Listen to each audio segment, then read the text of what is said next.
The VIP lounge exuded exclusivity, with soft lighting and velvet drapes muffling the sound of the bar outside.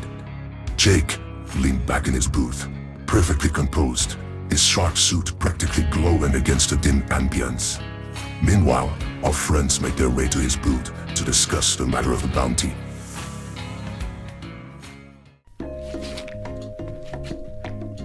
Welcome, friends. Took your time to get here. Yeah. What is this about the bounty? And more importantly, why are you so interested in this bounty? Oh, I'm not just interested. I can make it go away. For a price, of course. Ooh, a trade. What do you want, though? Seashells, info, a ride on our ship? Korzan's furious. He has a reputation to uphold. If word gets out people stole from him without consequences, it will make the others get the wrong idea. So, if you want him off your backs, I'll need something in return. And what exactly are you asking for? A little favor. There's a stash of sensitive data I need you to retrieve in Korzan's control room. It's located at the back of the arena. Do that for me and I'll fix this bounty issue. Here's what the data stick looks like. That sounds shady. And how would you even make this go away? You would tell him you're innocent? Korzan doesn't care about innocence. But if I deliver a couple of convincing lookalikes instead of you, problem solved. Lookalikes? Where do you even find those? Do they sign up like actors? Look, we're not agreeing to anything yet. Let's hear the rest first. But before Jake could respond, a shadow slipped into the room. A hooded figure, deliberate and silent, approached the table from the periphery. Shade moved with calculation and precision, staying to the shadows, her hood obscuring her face completely. The target was clear. Jake. Thomas and Nero. What a weird coincidence. They seem to be doing fine, though. Anyways, I must not get distracted. That part of my life is over. The mission comes first.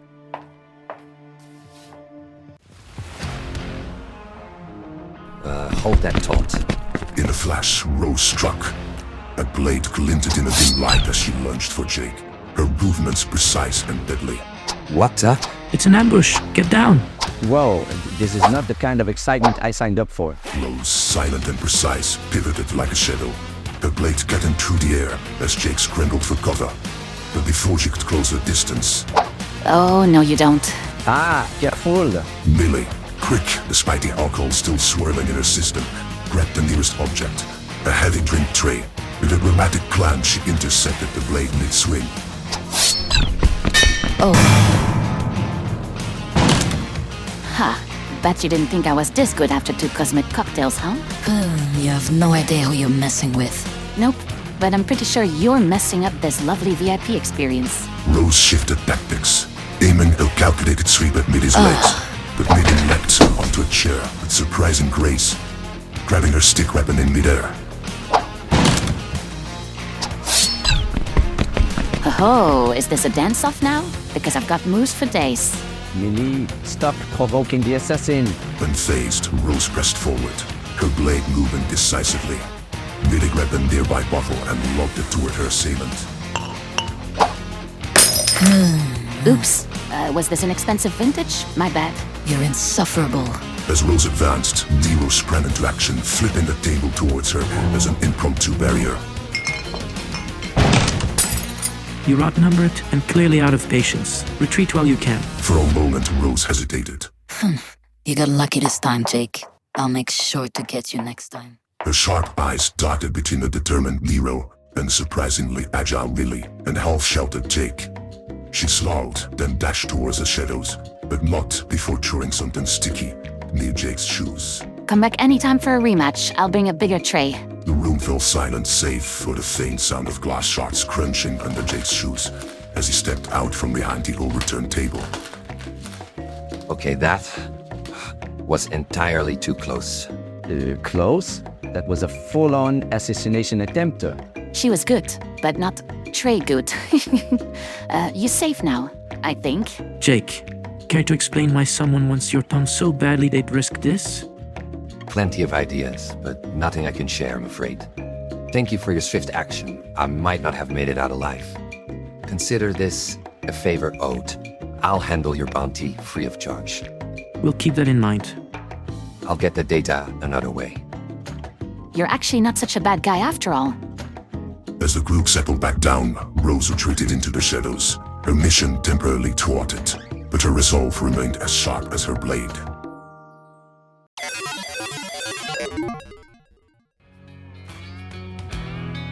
The soft hum of the ship's system filled the cabin as Eve stirred in her bunk, worrying about the condition of her sister, groaning as her comm line buzzed incessantly.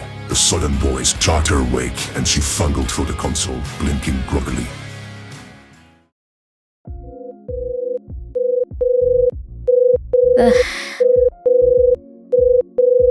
Who in the void is calling yet? What time is it even? Eve, it's me. Gale? What? What's going on? Are the trials over? And why didn't Telnik pick up instead? No, Draven's down, badly. The medics here are barely keeping him together. We're between fights, but the next one could drop at any moment. We need help, now! Great, just great. Can't a girl get one decent nap without someone almost dying? Sorry, I have a lot on my mind as well. How bad is it? How bad? Bad! On a scale of stubbing your toe to dying horribly, we're at, oh no, the universe hates us level of bad. Alright, what do you need? Ideally, a miracle. A spaceship full of weapons and maybe some cheese crackers because I'm stress-starving over here. A miracle's out, and it would mean a direct disqualification of the trials. So, what's plan B? Just at this moment, the other crew members returned from their evening of drinks. One moment, Gale. I just hear the others returning. I can perhaps put on Nero for you. He always has smart ideas. Did I hear someone say smart ideas? Nero! Oh, thank every star in the galaxy. Please, tell me you've got a magic solution for a giant metal-eating monster with jaws bigger than my entire artifact collection. I'm going straight to bed. I'm knackered. Tell me more. What are you up against? Some kind of big-jawed Goliath monster that reminds me of my ex-mother-in-law. Looks like a big skeletal creature that eats metal. And it uses magnetic pulses to suck up everything shiny like it's on a scrapyard buffet. Got it. Nothing metallic then. So, anything specific you'd recommend? What are we looking at? There's a shocknet launcher in the backpack. Good for stunning something big, especially if it's fast.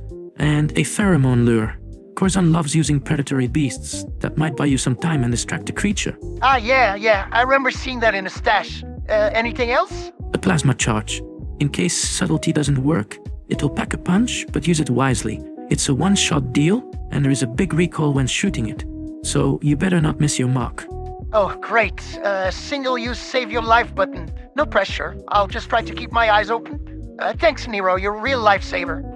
Without him, you adapt. You're Gale, you already saved his life. If anyone can do it, it's you. And if not, at least make it entertaining for the rest of us. Ignore him. We're prepping the ship now to fly closer to the trials. Hold tight. The line went dead, leaving Eve and Nero in the ship's quiet tension. Eve stretched, shaking off the last remnants of sleep, before turning to the controls with renewed focus. Let's hope those tools will be enough for them to win, or at least buy some time. You sound like you're doubting my carefully crafted tools. I wouldn't dare. Telnek, you'll have to fly the ship. I've had too much to drink. But are you sure about this? We left to investigate Rose's disappearance, and we do have a lead that she's in Void Reach now. I know, but the crew's safety comes first. Rose made her choice, and now Gale and Draven needs us. So, we can go to Void Reach afterwards. Fair enough. I'll put Telnik out of his standby mode. Get ready for liftoff soon. I will also construct something that could neutralize that magnetic monster. As the engines hummed to life, the ship prepared to make its way closer towards the deadly trials of Korzan, so they could provide additional support for the final battle.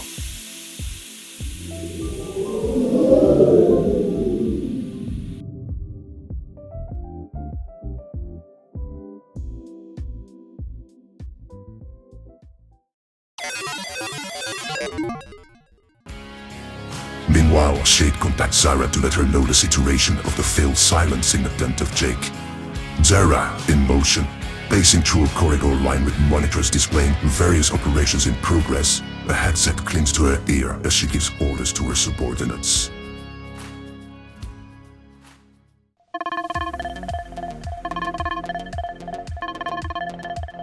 What now, Shade? I'm in the middle of coordinating 3 data-gathering operations and a weapons trade.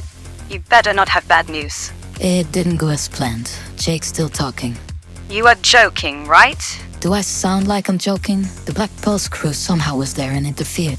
I was seconds away from silencing him when a feline-looking girl, drunk no less, decided to pick a fight. Feline looking? Sounds like an infrati. They normally don't even go to bars. Strange.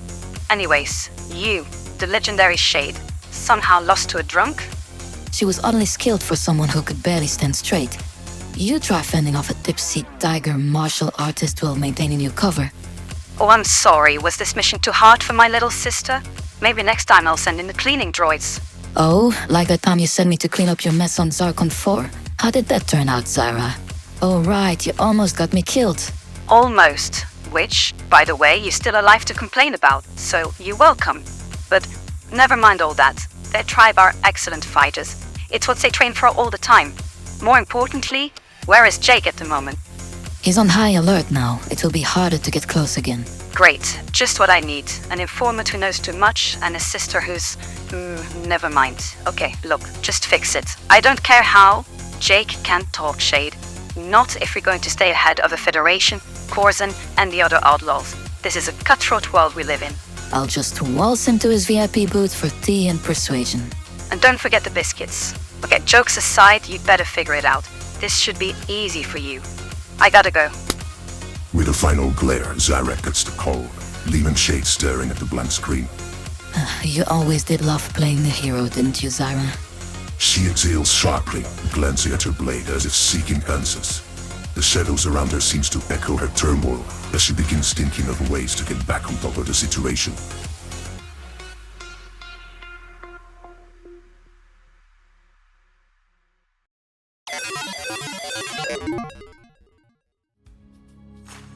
Back at the arena, two of Korzan's hardworking cronies, Slag and Bork, shuffle through the rows of spectators, their second-row seats just steps away from the chaos of the arena. The faint smell of charred meat wafts through the air, mingling with the sound of clinking glasses and the murmurs of an excited crowd. Hurry, Bork! We already missed the majority of the trials. I really don't want to miss the final fight. Oi, calm down, Slag. We're here now and... smells like somebody overcooked our dinner. Barbecue! Or maybe they've got briskets or ribs. You think we can snack some before the fight starts? Suddenly you're not in a hurry anymore, huh? That smells probably what's left of the rampager. You know, the giant beast that got zapped earlier. Yeah, I knew that. Slag pops into his seat, rubbing his hands together with giddy anticipation as Bork sits down calmly beside him. Can you believe it? Second row, practically VIP. The action's gonna be so close we might even get splashed with blood. Let's hope not. Do you even know how hard it is to wash monster guts off fabric, mate? Worth it. This is gonna be wild. Think they'll send in another rampager? Or maybe one of those four-armed shredders? Whatever it is, I hope it's not as overhyped as the last fight. Overhyped? It took like 100 shocks to bring it down. That's legendary. Nah, it just flailed around a lot. Just as the crowd's cheers swell in anticipation, a towering, broad-shouldered figure ganders down the aisle and plops into the seat directly in front of Slag. Hey, come on! I can't see anything now. Guess your second row VIP fantasy just hit a snag, Slag. This is sabotage. How am I supposed to see the carnage? Oh, stop your yammering. Here, have this Gorgon drumstick. I'll give you the play-by-play. No.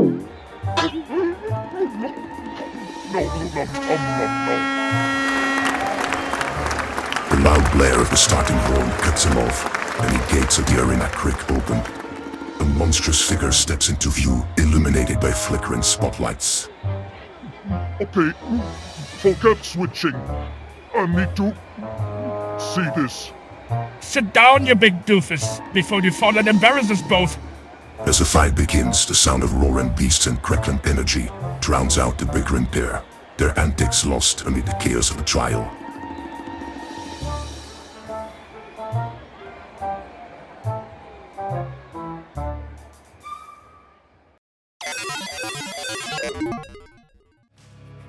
After some rough patching up, both Gale and Draven are back inside the titanium cage with the remaining contestants, with the goal yet moments away from being released.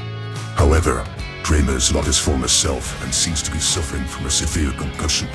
The gate mechanism clanged and the floor shook as the Goliath, a skeletal monstrosity with glowing joints and jagged metal shards embedded in its frame, lumbered into view.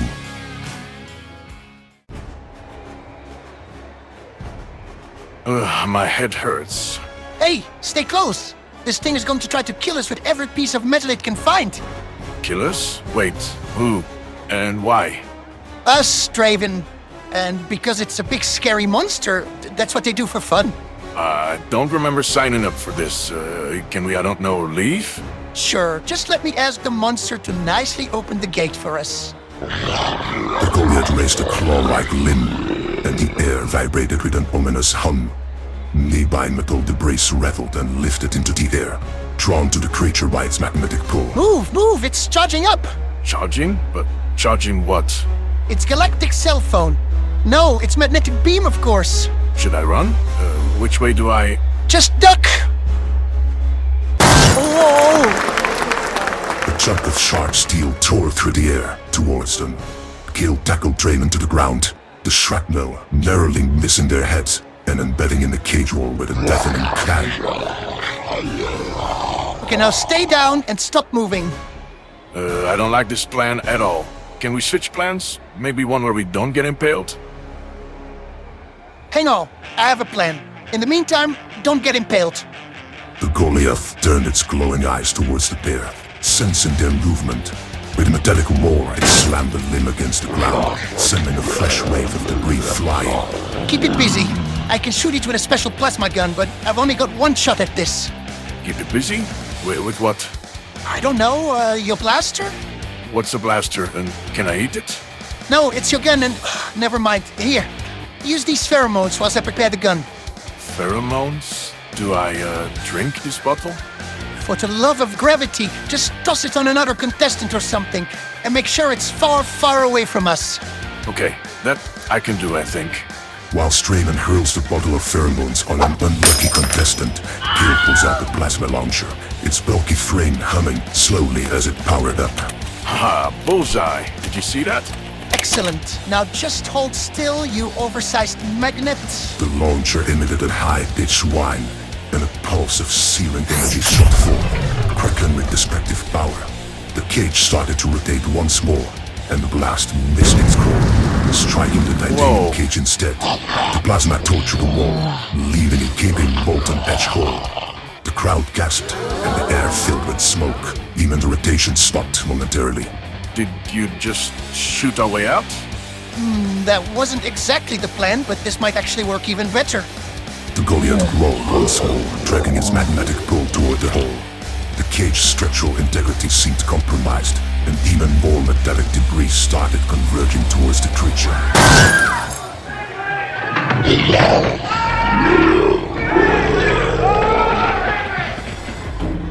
Okay, forget the plan. Now we run out of here. The hole in the gate, come on. Running is a plan? I like this plan. The two scrambled towards the far end of the cage as the Goliath's magnetic onslaught intensified.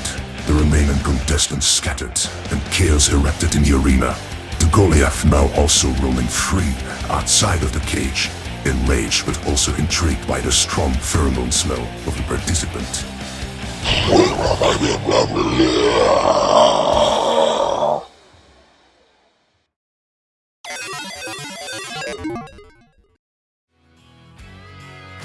Outside the crumbling cage, chaos erupted in the arena.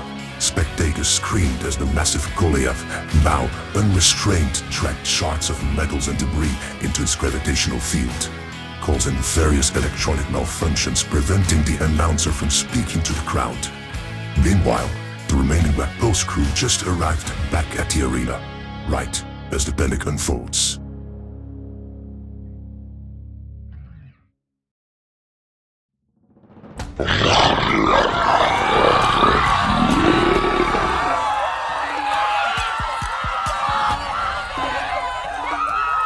Whoa, look at that thing! Up close it's like a big old spacecraft, but it tastes amazing with barbecue sauce. Itchy, that thing's loose. It's not dinner. It's a death machine. We should get our butts out of here. Across the arena, Korzan stood in his observation booth, his icy composure faltering for a moment before he turned to his gods. Ah, shut it down now. I want that beast neutralized before it ruins my beautiful Colosseum. Meanwhile, the Black Pulse crew burst into the lower levels of the arena, having just docked their ship. What in the void is going on? Is that thing supposed to be out of the cage? It could be part of the show. Forget the show. We need to get Gale and Draven out of here before they become Goliath coquettes. That cage material, titanium alloy. I bet the plasma cutter could chew it like butter. I see Gale and Draven climbing out of it now. As they hurried closer to the breached cage, the Goliath still pursued the pheromone-drenched contestant. The beast roared, dragging its massive claws along the ground as more metallic debris coalesced around.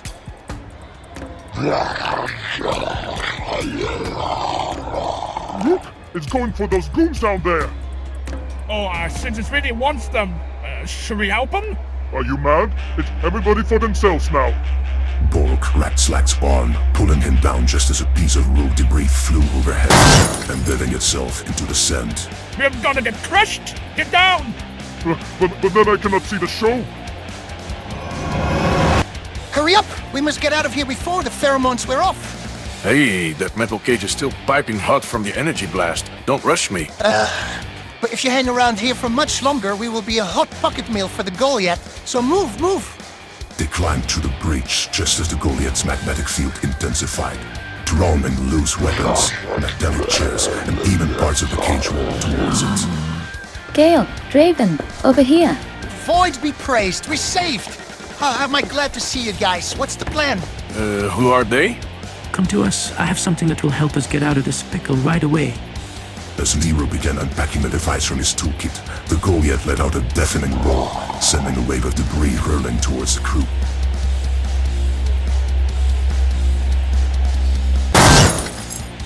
Ooh, it wants to play. Did you know most ferocious animals are just misunderstood creatures?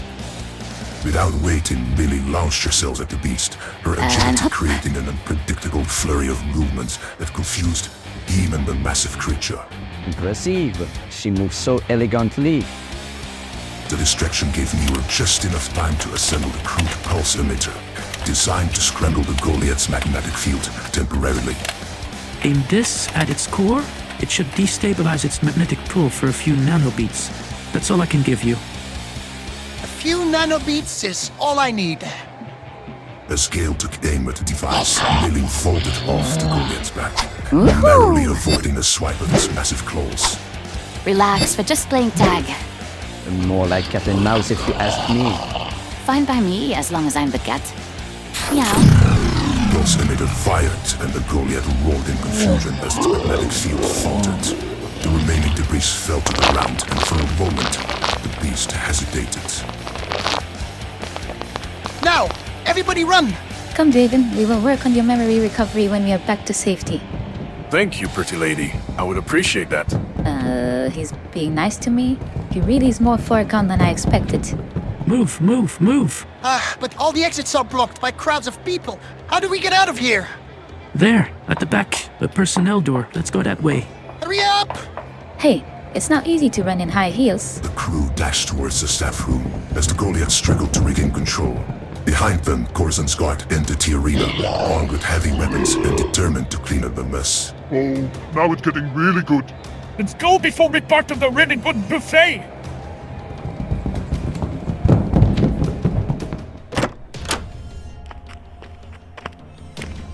This looks to be the control room for the arena. It looks quite rudimentary, to be honest. But isn't this the place Jake mentioned? You know, for his favor. It matches the description, oui. Do you want to look for the data stick he mentioned? I don't think we should stick around for too long here. Oh, so many buttons. I wonder what they all do. Perhaps I can indeed get us some data. Let me know if you find any data sticks laying around, or important documents. We don't have time for that. I think Korzan will want our head on a platter after what we did to his arena. After some quick rummaging through the items lying out and about on the desks and in the drawers, Millie found something that looks like shown in the sketch that Jake gave them. Nero, is this anything useful? Yes, excellent find, Millie. Pass it to me and we'll continue our escape. There is a window we can force there. It's locked, but I can probably lockpick it. Give me a moment. Allow me. Hiya! Yeah, that also works. Let's get through. Back to the ship. As the backpost crew made their escape, the sounds of chaos roars and explosions filled the air. The Goliath's furious roars echoed through the arena. I propose we leave the planet for now and go somewhere less hot. We could finally make course towards Forge Reach. I doubt Korzan would follow us there. And it's an opportunity to continue our search for Rose. What do you think, Captain? Void Reach, you say? Is there a nice beach there? Yes, beautiful beaches and cocktails, and more importantly, no murderous pirates. In that case, let's go. Chop, chop, chop. Back aboard the ship, the crew sat around the common room, decompressing from the chaos they just witnessed. And with that, the ship hummed along, setting course to Void Reach.